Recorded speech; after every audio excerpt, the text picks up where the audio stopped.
Hi everybody, it's Laura with Jot and Tittle Vintage Typewriters, and I'm so glad to have you here today. We are looking at a 1922 Remington Portable. This is the model number 1, also known as model number A. And so we're just going to go through it. So in case you happen to stumble across one or are just interested in the early Remingtons, hopefully this is going to help you and you can see how it works. So first of all, this is an ultra portable. It's super small and it comes with a hard top.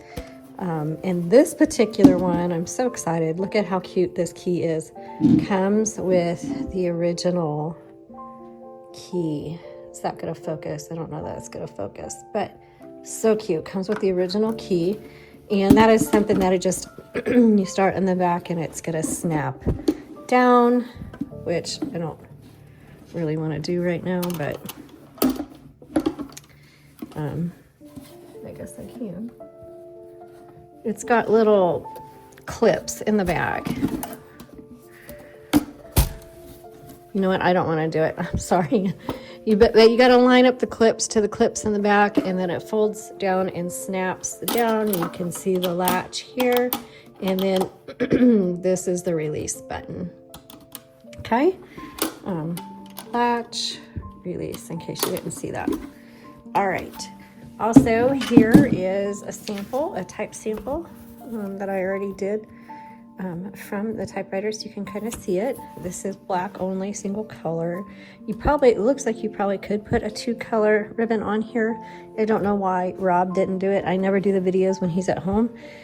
So I don't know why he didn't put a 2-color on here, but also the spools on the Remington, on all the Remingtons basically, are specialty spools. So if your Remington is missing spools, the universal ribbon spool is not going to fit on here. You need to find someone who has a parts typewriter that has the spools in it.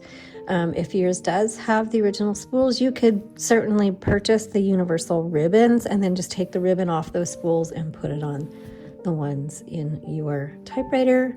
Be sure to have some gloves on because it's a very messy process, but that is the best way to do it. Okay, let's start with the back and move our way forward.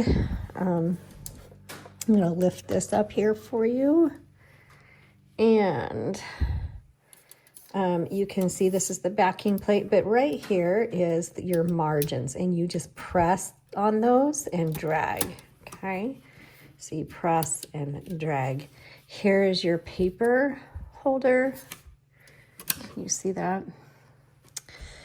I'm gonna put that back down. Okay, let me flip this over. This is attached to the bottom board. I suppose you could take it off if you wanted to, but you know, then your case cover wouldn't snap down on it. So it did, you know, if you're not going to use your case and you're just going to keep a typewriter cover on it or a cloth or something, that's fine. But otherwise, you want to keep this attached to the base. And before you use it, you have to pull out the right side handle. Otherwise, you won't be able to use it. Also, you'll see that the typing basket is flat and flush against the top of the typewriter. Well, it's not going to work that way, so you have to fold the typing basket up. And in order to do that, you come over here to the right side. You'll see this little lever, and you just pull it out, and then you can see where it slides back and forth to raise and lower the typing basket. Here's a better view of that in the up position.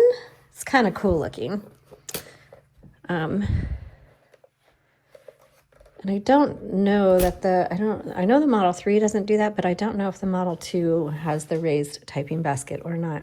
Okay, so the lever on the right side, this is your paper release, meaning it's going to release the tension around the roller where you load your paper. So let's go ahead and load some paper. And I've got our backing paper on here. So they come in packs of 12, 2 different sizes, 6 different designs. Really helpful. I use it all the time. I'm lost without my backing paper because it has these guidelines that are super helpful to kind of figure out where I should have my margins and where it's all centered and stuff like that. So I highly recommend it. And that's on our website at jotandtittletypewriters.com. Okay, so we're going to load the paper, and it's nice and even, but if it hadn't been even, then that's where this paper release comes in handy. And so now that it's in there and I've moved the lever back, the tension is released, and so you can see, like, I could straighten things out if I need to. Just make sure you re-engage, and then you can go back and forth there.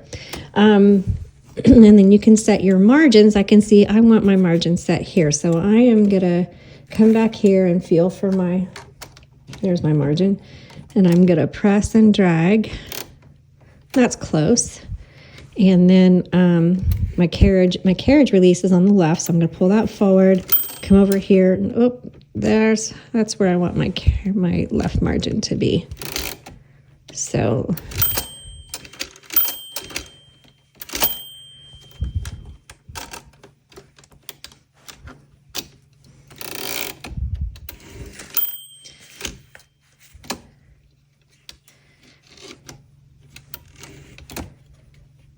sorry, I'm just having a hard time feeling, but you guys can watch while I'm doing that.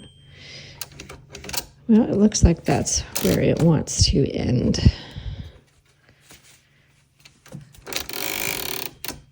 There, okay. Oops. So I've got my margins set. Now this middle one doesn't move. That's just leverage. And the reason that it's leverage is this little knob, the lever here, that's your return handle. That's all you get, unfortunately. So you kind of need some leverage. So you put your index finger there and your thumb, and that is how you move your carriage. So when you get to the end of a line, push the carriage and then advance. So that's how you do it. So it's really for a slow writer. This is not going to be for a book writer or anything like that. This is casual use.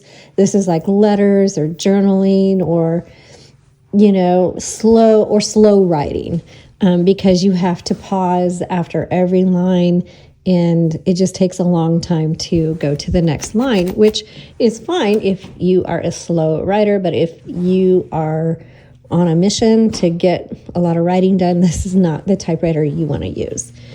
Okay, so now we have our typing basket is in the up position. We've got our margins set. Down here, you can see the keyboard. It's really simple. There's nothing special on here. There's no tab. There's not even a margin release on this. So it does, like I said, a color selector, but I don't. So it probably does offer 2 colors if you want that. Okay, and then here's your, let me move this over. This is your backspace. Remember, it doesn't erase, so just backspaces. And then you've got your shift and your shift lock. To reverse the direction of your ribbon, there's a little button right here, and you can press, that's on both sides.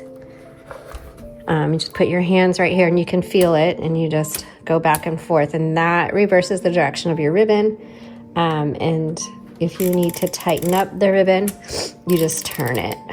Okay, so that's how it works. And then when you're done typing, then come back over here for your typing basket, pull it out, and then lower it down. And that is how you use a Model A or number 1 Remington portable typewriter. And hope you found this helpful.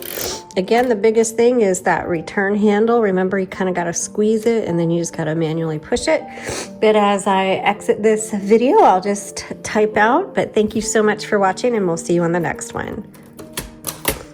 Whoops, God, help if I put the typing basket up.